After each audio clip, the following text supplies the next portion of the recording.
ये चीजें जो मैंने आपको ऐप में पढ़ाई है वही है, बस उनको थोड़ा सा अच्छे से करवा दिया गया है। लघु और ऊर्मी क्या बन गया? लघुर्मी बन गया, है ना। यहां से अनुस्वार हटा दो आप। लघु और ऊर्मी, लघुर्मी आपका हो गया। यहां से ऊ, ऊर्मी से ऊ, तो क्या हो गया? दीर्घ ऊ हो गया हमारा। तो यहां पर इसी तरह आपका बहु और उद्देश्य, बहु में से ऊ, उद्देश्य में से ऊ, तो क्या बन गया आपका? बहुउद्देशीय बन गया। ठीक, आगे देखें सिंधु और उत्सव, यहां से ऊ, उत्सव का ऊ, तो क्या बन गया? दीर्घ ऊ। तो यहां पर आपका दीर्घ ऊ आना चाहिए, सिंधु उत्सव। ठीक है, इसको ऊ दीर्घ ऊ कर लेना, सिंधु और उत्सव, सिंधु उत्सव। इसी तरह से वधु और उत्सव, वधु में दीर्घ ऊ आता है, सिंधु में ह्रस्व ऊ आता है, ये भी याद रखना। ठीक है, तो वधु और उत्सव, वधु उत्सव। तो कुल मिलाकर आपको दिखाई दे रहा है यहाँ पर दीर्घ ऊ दिख रहा है हर शब्द में, लघुर्मी, बहुउद्देशीय, वधु उत्सव, सिंधु उत्सव। यहाँ पर आपको दीर्घ ई दिख रहा है, कपीश, मुनीश, श्रीश, रवीश, है ना, रविंद्र आदि सभी जगह में आपको क्या है? दीर्घ ई दिखाई दे रहा है। अब हम बात करते हैं री वर्ण की। अगर री और री मिल जाए तो उनको क्या होता है? दीर्घ री हो जाता है। आपने देखा ये जो नियम है हम संस्कृत की संधियों में पढ़ते हैं। ठीक है, हम इनको संस्कृत की संधि में पढ़ते हैं, लेकिन आजकल हिंदी में भी इससे प्रश्न बनने लगा है। ठीक है, तो यहां पर आप देखेंगे पितृ और ऋण, तो इसको मिलाकर क्या होगा? ये एरर हो गया टाइपिंग, जिसको आप इस तरह से पितृण करेंगे। ठीक है, पितृण ये आपका दीर्घ होगा, तो जब इसका विच्छेद आप करेंगे तो पितृ और ऋण करके पितृण आपका बन जाएगा।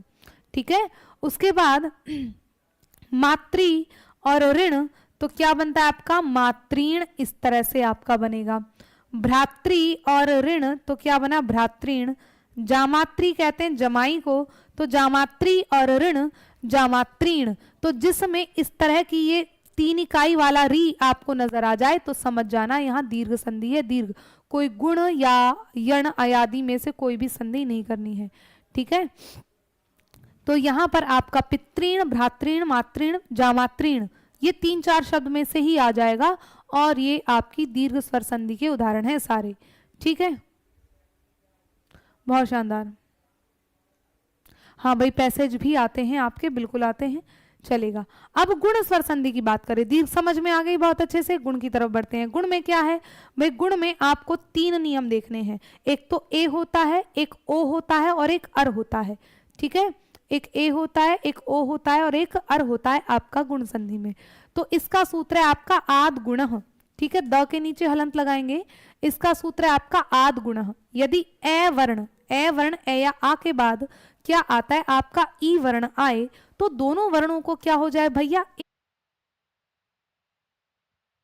आकर आपका इधर ए या आ हो, इधर ई या ई में से कोई सा भी एक हो, मिलाकर ए ही होना है। ठीक है, मिलाकर क्या होना है? मिलाकर ए ही होना है।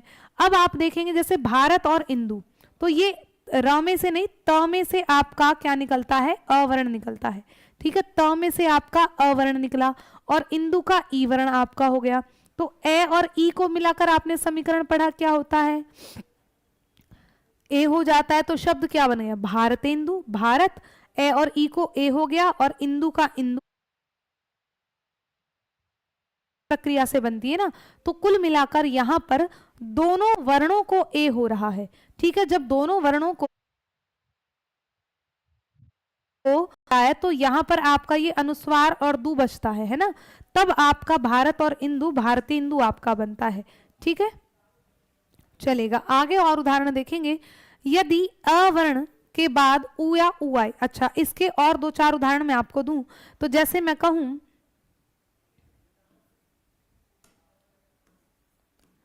परम और ईश्वर। ठीक है, ईश्वर, तो क्या बनेगा? यहां पर म से आपका ए वर्ण निकल जाता है और ईश्वर से आपका क्या? ई वर्ण निकल जाता है। और आप जानते हैं ए और ई को क्या होता है? ए एकादेश होता है। ठीक है, ए और ई को क्या होता है?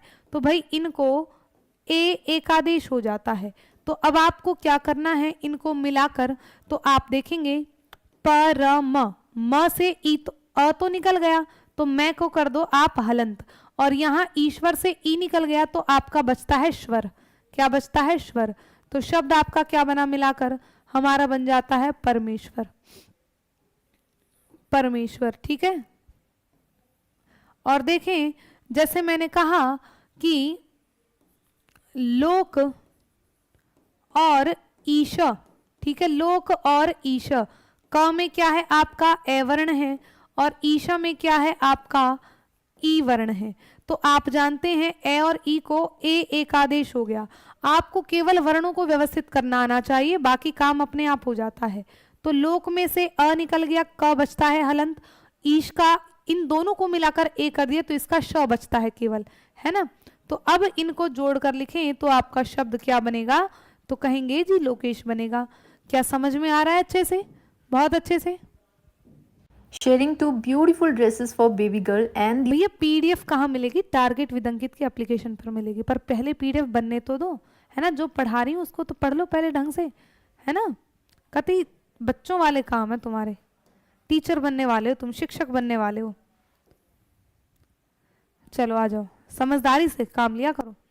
आपके लिए बनाइए क्लास भी, पीडीएफ भी, और आपको ही मिलेगी। हम अपने पास रखकर क्या ही कर लेंगे, चीजें सब आपके लिए हैं, आपका हक है, आओ लेकर जाओ, है ना। यहाँ तो नहीं आओगे पर कॉल कर लेना, हेल्पलाइन नंबर पर मिल जाएगी, ठीक है, चलेगा। अब आते हैं यदि अवर्ण ए या आ के बाद उ या उ आ जाए तो भैया उनको क्या हो रहा है, उनको ओगुण हो जाता है ना। तो नव और उदय तो क्या बन गया आपका, नवोदय बन जाता है, ठीक। उसके बाद आप अगर इनको देखें एकादेश प्रक्रिया से बन रहा है आपका, ए और उ को ओ हो गया और इधर नव बचता है, इधर दय बचता है, तो बन गया नवोदय, ठीक है। मैम संधि बनाना नहीं आता, प्लीज बताएं। अब कुछ नहीं हो सकता बाबू, नहीं आता तो बनाना, है ना। मैं बनाना ही तो सिखा रही थी, और क्या सिखा रही थी तुम्हें ये बताओ, है। संधि बनाना नहीं आता, ये तो रिवीजन चल रहा है, सीखने का समय गया अब आपका। समास और उक्ति, समासोक्ति, स में से अ, उ से उ बना आपका, है ना। तो यहाँ पर ए और उ को क्या होता है, ओ होता है। आपको देखो कुल मिलाकर बात ये नियम याद होने चाहिए, ठीक है। आपको नियम याद होने चाहिए कि किस वर्ण को मिलाकर क्या बनता है, ठीक है। किस वर्ण को मिलाकर क्या बनता है अपने आप समझ हो जाएगा। समास ओ, समास ए और उ को ओ हो गया और उक्ति का कति बचता है तो समासोक्ति आपका बन गया, ठीक है, समासोक्ति बन गया। आगे देखिएगा, अब आपको विग्रह विच्छेद करने में थोड़ी दिक्कत आती है ना, कि विच्छेद हम कैसे करेंगे। एक चीज देखो यहाँ पर, गुण संधि का अगर मैं आपको सार बताऊं, भाई गुण संधि का सार क्या है, तो आप उसके सार को भी पढ़ेंगे, उसका विग्रह भी आप सीखेंगे।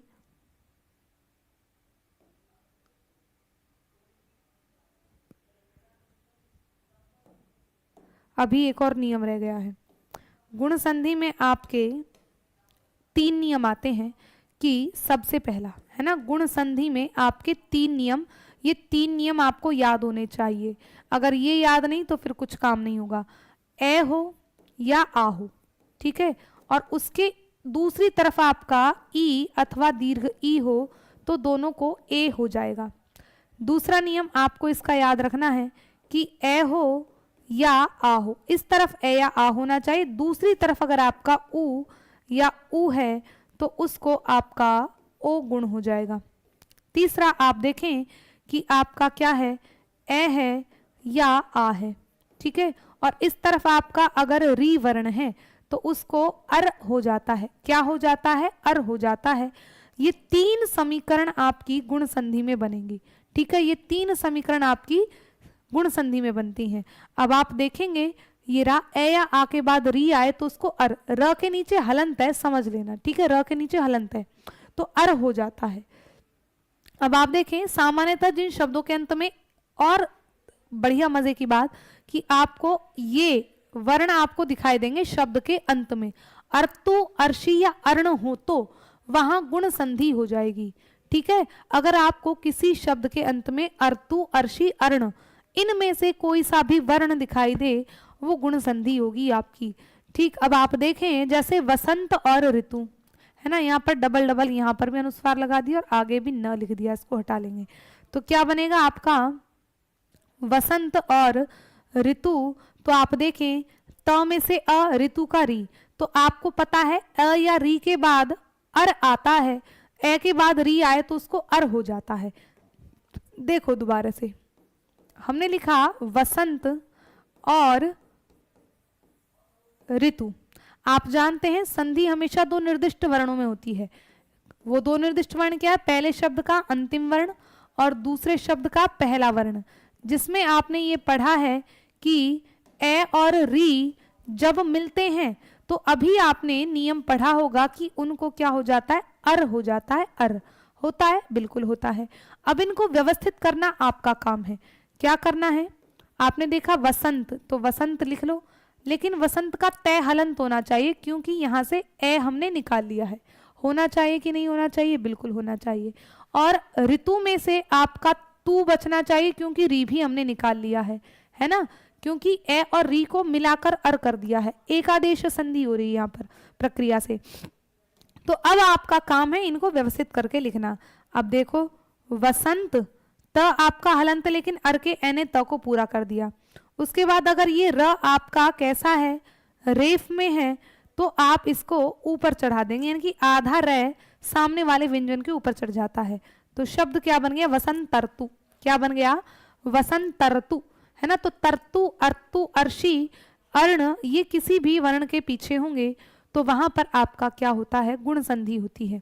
और देखेंगे जैसे मैंने लिखा एक और शब्द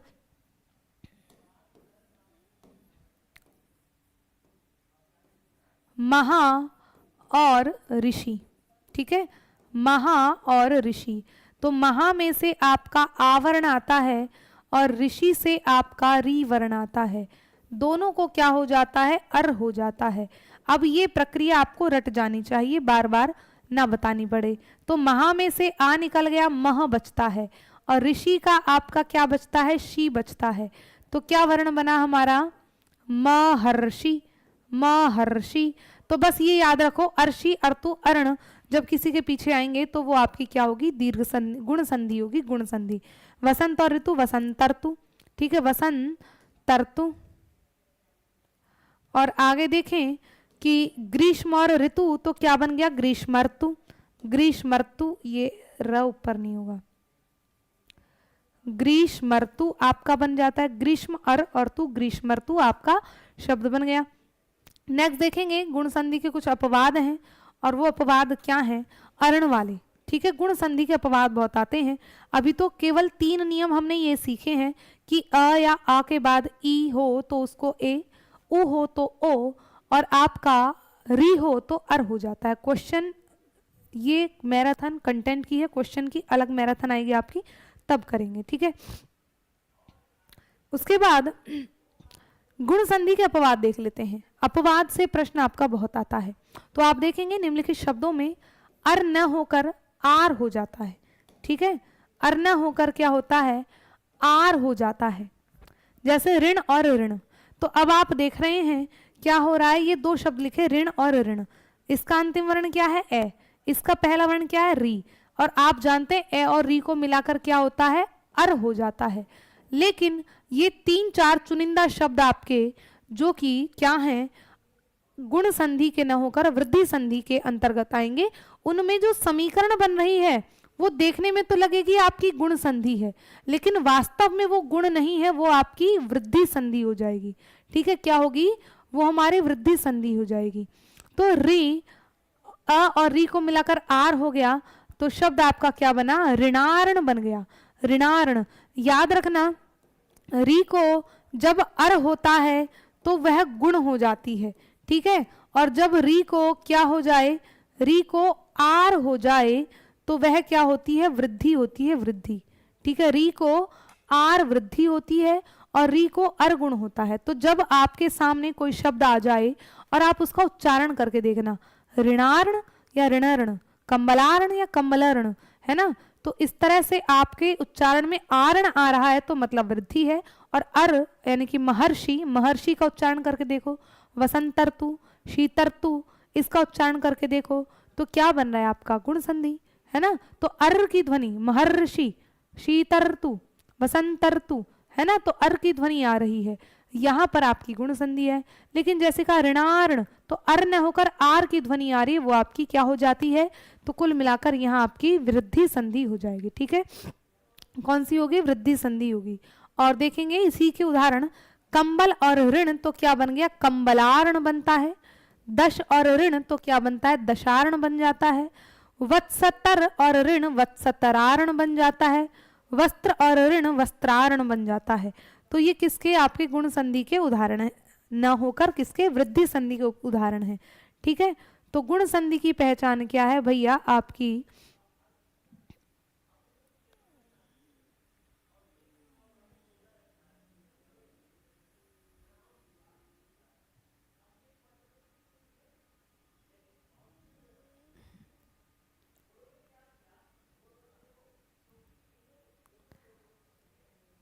ये अर्ण इसको हटा दो, तू और शी होगा। अर्तु और अर्शी हो तो आपकी क्या है, गुण संधि है। और अर्ण आ रहा है तो आपकी कौन सी है, ये हमारे गुण संधि के अपवाद चल रहे हैं। कंबलार्ण, दशार्ण, वत्सतरार्ण, वस्त्रार्ण, ये 4-5 शब्दों को आप याद कर लेना। ठीक है, ये शब्द याद करने पड़ेंगे, इनसे बाहर नहीं जाएगा। अपवाद वृद्धि संधि का या गुण का नहीं जाएगा। अगर आपसे पूछा जाए यह देकर ऋणार्ण किस संधि का अपवाद है, तो कहेंगे ये अपवाद तो गुण संधि का है ना। अगर अपवाद पूछा जाए किस संधि का अपवाद है, गुण संधि का है। अगर पूछा जाए ऋणार्ण में संधि कौन सी है, तब आप कहेंगे ऋणार्ण में संधि वृद्धि होगी। ठीक है, संधि क्या है, वृद्धि है, लेकिन अपवाद किसका, गुण का। दो अलग अलग कंडीशन है ना, शब्द एक है लेकिन उसके उत्तर दो अलग अलग बन रहे हैं। अगर पूछा जाए किस संधि का अपवाद है, तो कहेंगे गुण संधि का अपवाद है। फिर संधि कौन सी हो रही है, तो कहेंगे इसमें आर यानी कि वृद्धि संधि हो रही है। ठीक, अभी और दो एक अपवाद और है गुण संधि का। एक अपवाद ये रहा कि उपसर्ग के बाद यदि री या ऋतु शब्द आए, है ना, तो गुण संधि ए न होकर वृद्धि आर होगी। ठीक है, अर न होकर क्या होगी, वृद्धि उसको आर हो जाती है। जैसे उप और रिच्छति, तो ए के बाद री है तो इसको आर वृद्धि हो जाएगी, तो शब्द बनेगा उपार्छति। उप और रिच्छति उपार्छति, उप और ऋतु उपार्तु। ठीक है, ये आपका बस ये नियम उप उपसर्ग के साथ में, अगर उप के बाद में आपको री या ऋतु में से कोई शब्द नजर आए, ठीक है ना, जब आपको री या ऋतु आदि शब्द हो लेकिन पूर्व में उपसर्ग होना चाहिए आपका उप, तो उसको आर वृद्धि होती है। क्या होती है, उसको आर वृद्धि होती है। ये आपका कौन सी संधि हो गई, तो इसमें भी आपकी वृद्धि संधि है, क्योंकि आप जानते हैं ना वृद्धि किस में होती है, आर जब हो जाए तो वहां वृद्धि है, जहां पर आर हो जाए वहां पर वृद्धि होती है। ठीक है,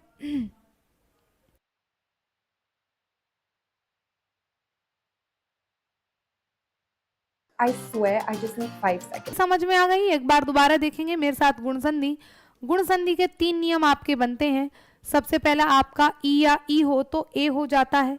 ठीक है, दूसरा आपका क्या बनता है कि गुण संधि में उ या ए या उ हो तो ओ गुण हो जाता है। और तीसरा आपका क्या बनता है कि गुण संधि में आपका क्या है, ए या री हो तो उसको अर गुण हो जाता है। ठीक है, अब ये जो वाली स्लाइड है इसमें आपको मैंने इसलिए लिखवाई हुई है कि इसमें कई बार आपको संधि के विच्छेद में दिक्कत होती है कि जब हम विच्छेद करते हैं कहाँ पर दीर्घ ऊ करें, कहाँ पर ह्रस्व ऊ करें। ठीक है, तो उसको लेकर चलते हैं। जैसे आपका शब्द है नवोढ़ा, है ना, अगर मैं नवोढ़ा का विग्रह करूं तो इसका विग्रह क्या होना चाहिए, मैंने लिखा नव और इधर लिख रही हूं ऊढ़ा।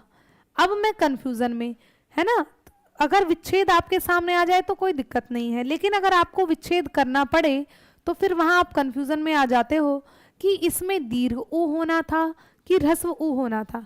तो आपको वो शब्द याद होने चाहिए जो ह्रस्व ऊ से आरंभ होते हैं और वो शब्द जो आपके दीर्घ ऊ से आरंभ होते हैं।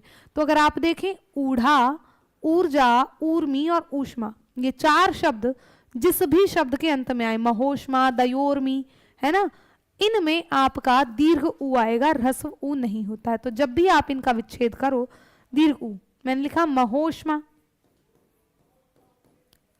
महोष्मा तो महा होता है और महा के साथ में उष्मा नहीं होता, दीर्घ ऊ आता है, तो महोष्मा आपका हो गया।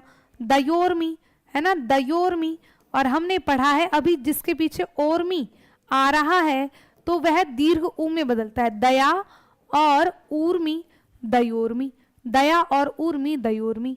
ठीक है, इस तरह से आपने लिखा उदय शब्द, जैसे हमने कहा नवोदय, है ना, मैंने कहा सूर्योदय, मैंने कहा सूर्योदय, तो क्या करेंगे सूर्योदय का विच्छेद, तो आप कहेंगे सूर्य और उसके साथ में आपने लिखा उदय। ठीक है, तो क्या बन जाएगा सूर्योदय, यानी कि ह्रस्व ऊ की मात्रा है। मैंने कहा हतोत्साह, हत और उत्साह, हतोत्साह आपका हो जाता है ना। तो भारत उन्नति, भारतोन्नति आपका करें तो क्या बनेगा भारत और उन्नति, तो मिलकर बनेगा भारतोन्नति। ठीक है, तो कुल मिलाकर ये शब्द जिसके अंत में आ जाएं वो आपके कैसे होंगे, वो सभी हमारे ह्रस्व उकार से आरंभ होंगे, और ये शब्द जिसके अंत में आ रहे हैं वो दीर्घ ऊ से आरंभ होते हैं।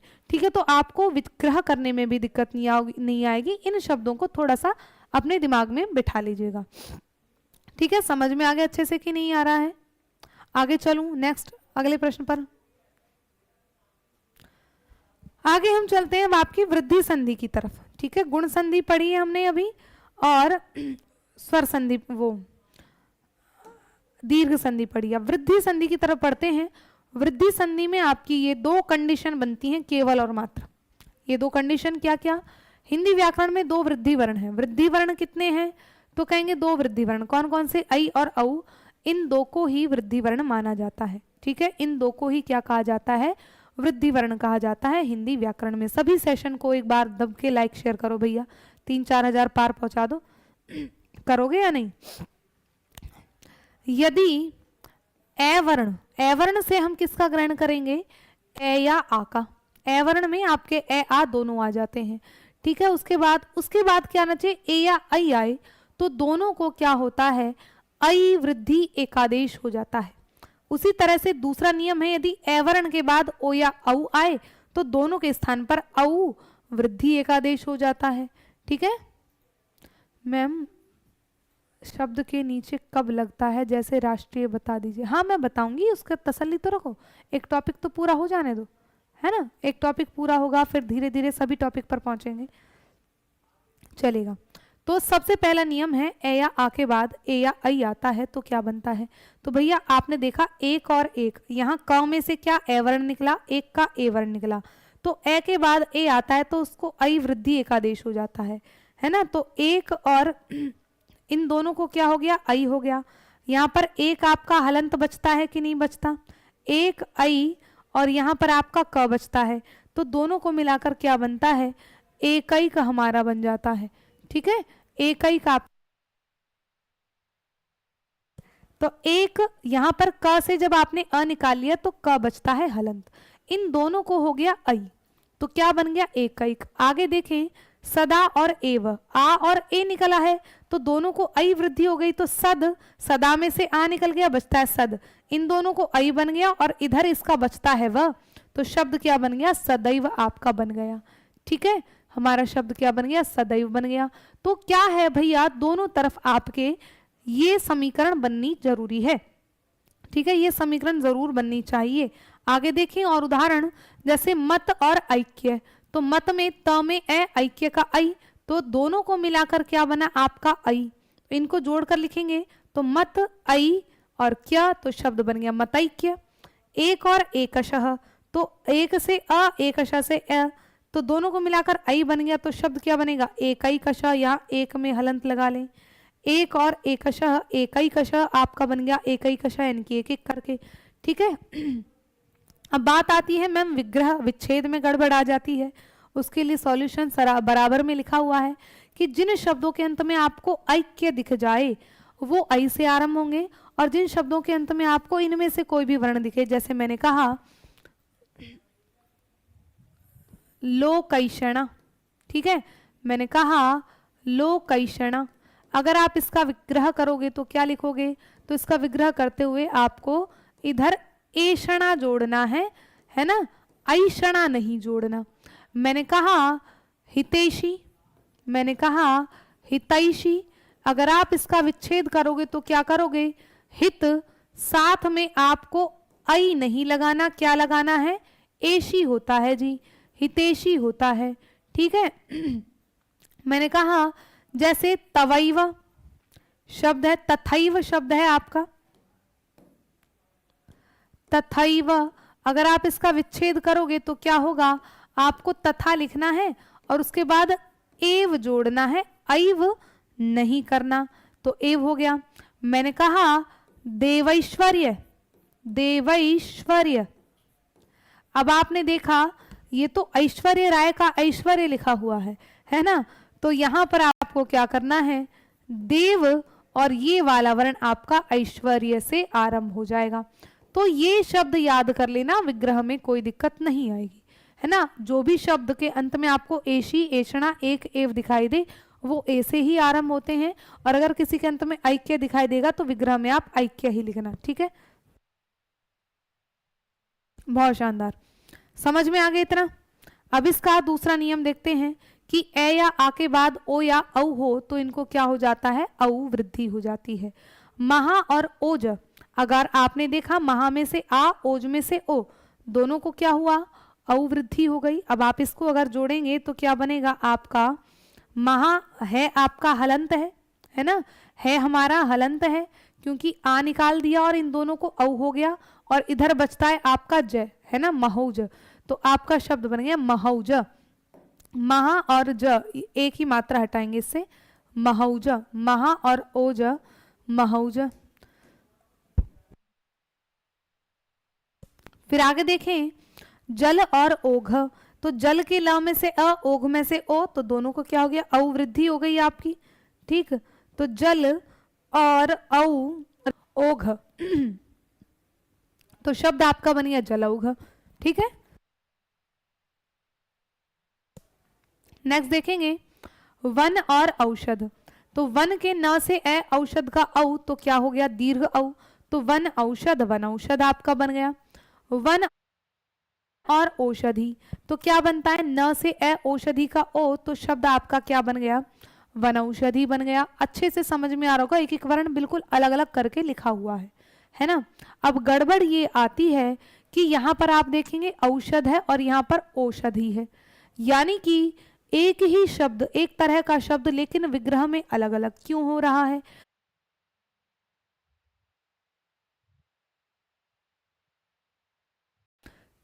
सदैव औषध शुद्ध होता है ना।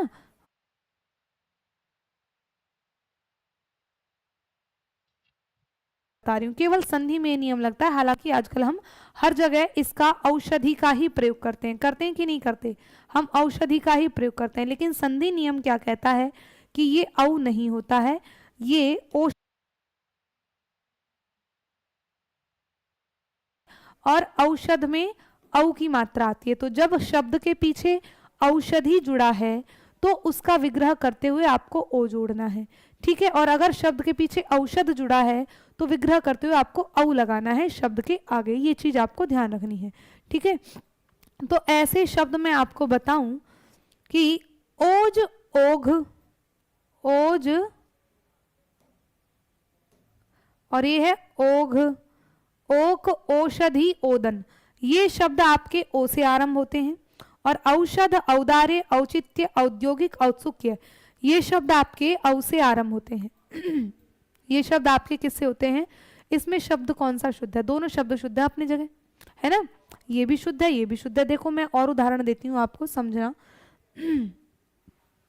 देखो जैसे मैंने कहा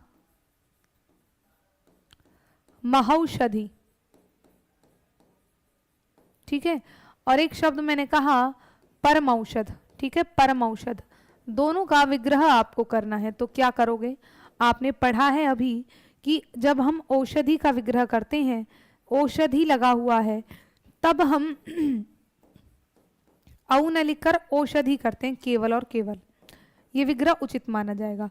और जब औषध लिखा है तब आप इसको औ ही विग्रह करते हैं, औषध आपका शुद्ध विग्रह होता है। ये बारीक बात कभी आपने कहीं पढ़ी नहीं होगी, लेकिन आज पढ़ लीजिएगा, ठीक है। कई बार ऐसा होगा ऑप्शन में एग्जामिनर को ही नहीं पता होता वो क्या दे रहा है, तो हो सकता है ये ऑप्शन ही ना दे आपको, यही ऑप्शन दे दे, तो आप लगा सकते, कोई दिक्कत नहीं है। देखो अगर ऑप्शन आपको दोनों दे गए हैं, महा और औषधि, दोनों दिए गए हैं तब तो आप इस पर जाइएगा, है ना। और अगर ऑप्शन में आपको क्या है, ये दिया ही नहीं है, केवल ये दिया है, तो आप इसको लगा सकते हो, उसमें कोई दिक्कत नहीं है। ठीक है, दोनों तरह से बस आपको रेडी रहना है दोनों तरह से आपको रेडी रहना है। तो दोनों ही आपके वैसे सही हैं, लेकिन ये वाला सबसे ज्यादा सटीक है अगर औषधि आपका लिखा हुआ है तो। ठीक, उसके बाद मैंने लिखा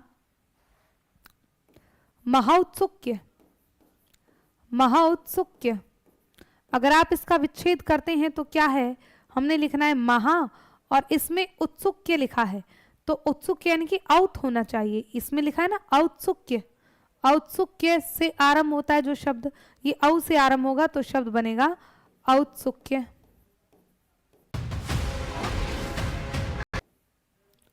हमने लिखा प्रौद्योगिक। प्रौद्योगिक, तो अगर इसका विच्छेद करोगे तो क्या होगा, प्र और औद्योगिक, प्रौद्योगिक।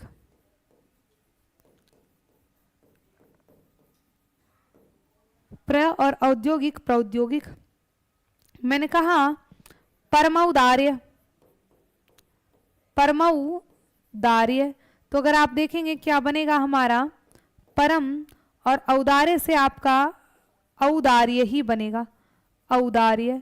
तो ये शब्द आपके औ से आरंभ होते हैं। ठीक है, और आपका ओज ओग की बात करें तो हमने कहा जलोग, जलोग वनौषध, महोज, जलोग, ये ओ से आपके आरंभ होते हैं। ठीक है, समझ में आ रहा है बहुत शानदार, चलेगा। तो गुण संधि, दीर्घ संधि, वृद्धि संधि और ये आपकी दीर्घ गुण वृद्धि, ये तीन कर लिए। अब हम यण और अयादि संधि की तरफ बढ़ते हैं। ठीक है, अब हम अयादि संधि की तरफ बढ़ते हैं। नींद तो नहीं आ रही है भाई पढ़ते हुए यण और अयादि संधि, तो यण संधि में तीन कंडीशन आपकी बनती हैं। ठीक है, जब हम यण संधि की बात करते हैं तो यण संधि में आपकी तीन कंडीशन बनती हैं, और वो तीन कंडीशन आपकी क्या बनती हैं वो आपको ध्यान देना है। ई के नहीं, तीन नहीं, दो बन रहे। ई के स्थान पर ई को य, उ को व, री को रहा। ई को य हो जाए, उ के स्थान पर क्या हो जाए, व हो जाए, और री के स्थान पर क्या हो जाए,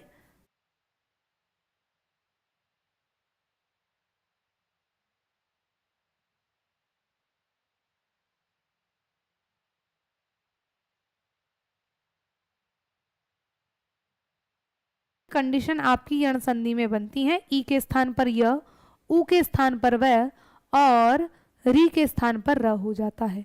ठीक है, कौन है ये, नींद आ रही है, नींद खोल दूंगी मैं तुम्हारी। अब आप देखेंगे